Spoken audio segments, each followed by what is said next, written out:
Assalamualaikum warahmatullahi wabarakatuh. Saya Wahyu Nyamarwati dari Prodi Pendidikan Ekonomi. Di sini saya ingin menjelaskan tentang depresi, impairment, dan depresi. Pengertian depresiasi. Depresiasi atau biasa yang disebut dengan penyusutan adalah proses akuntansi untuk mengalokasikan biaya aset berwujud menjadi biaya secara sistematis dan rasional terhadap periode yang diharapkan dapat memanfaatkan penggunaan aset tersebut.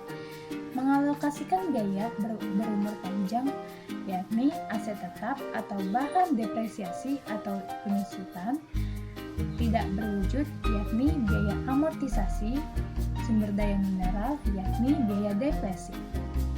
Selanjutnya ada metode penyusutan. Proses ini mengharuskan metode yang digunakan menjadi sistematis dan rasional. Metode yang digunakan meliputi metode aktivitas, yaitu unit penggunaan atau produksi, metode garis lurus, dan metode mengurangi atau dipercepat dengan metode pengisian, yakni jumlah angka tahun dan metode saldo menurun. Masalah khusus penyusutan. Yang pertama, bagaimana seharusnya perusahaan menghitung depresiasi untuk periode parsial? Perusahaan menentukan biaya penyusutan untuk setahun penuh dan kemudian. Selanjutnya, memperbaiki biaya penyusutan ini antara dua periode yang terlibat. Proses ini harus berlanjut sepanjang masa manfaat aset. Yang kedua, apakah depresiasi memberikan penggantian aset? Jawabannya adalah tidak melibatkan arus kas keluar dan juga dana untuk penggantian aset berasal dari pendapatan. Dan yang terakhir, bagaimana seharusnya perusahaan menangani revisi dalam tingkatan depresiasi? Depresiasi diperuntukkan dalam periode sekarang dan prospektif, juga tidak ditangani secara retrospektif, dan yang terakhir tidak juga dianggap sebagai kesalahan atau barang yang luar biasa. Selanjutnya ada impairment.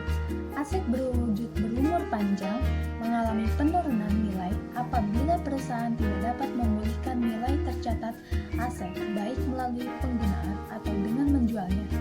Secara tahunan, perusahaan meninjau aset untuk indikator penurunan nilai, yaitu penurunan kemampuan menghasilkan uang tunai melalui penggunaan atau penjualan.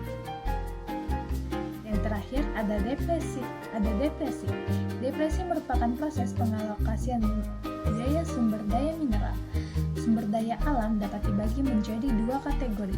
Yang pertama, aset biologis, yaitu lahan hutan, yang mana